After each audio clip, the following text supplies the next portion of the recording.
Most mixing advice online sounds the same. Use this plugin, try this trick, compress your vocals that way. But what if I told you that most of that advice is not just useless, it might actually be making your mixes worse. So if you're here for plugin chains, preset packs, or 5 tips to make your mixes sound pro, this probably is not the right channel for you. But if you care about emotion, about why something feels right and not just looks right on a meter, you're in the right place. I'm a mixing engineer, but I did not start as one. I played in bands, I produced records, I was chasing the dream. I've had small wins and lots of big lessons. And after 15 years of doing this, I learned that most mixing advice is just noise.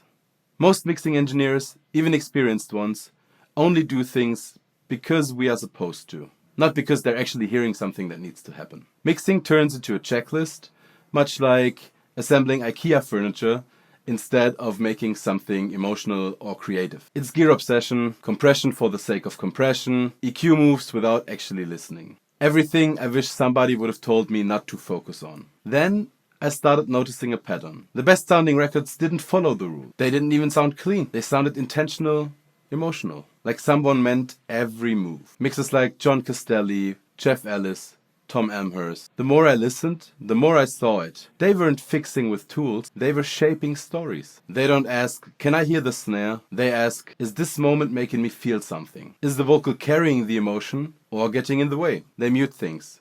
They might be using clip gain instead of compressors. They balance, move faders, automate. Every move is emotional, not technical. And this is what I want this channel to be about. No hype, no fake secrets. Just mixing for people who care about feelings, not flash. We talk about emotional mid-range, automation, loudness perception, panning that moves you. Not tricks, not hacks. Just tools with intent. Because I'm new on this journey and I've been where you are, thinking gear would save the mix. Looking for the plugin that makes it right, but it's really not about the gear. It's learning to hear like a producer. It's learning to mix like an artist. It's learning to trust your taste and training it. On my channel, you'll find breakdowns of real mixing thought, not just how it was done, but why. You'll hear process and also my mistakes and the stuff nobody talks about, like when to mute a track instead of trying to fix it, or how mid-range is emotion, or how not using a compressor might be the smartest thing in your session. I'm not here to be an influencer.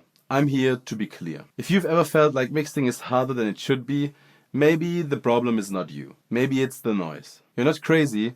You're just ready to hear differently. So I encourage you to stick around, subscribe, ask questions, and let's rebuild our ears together. See you next week.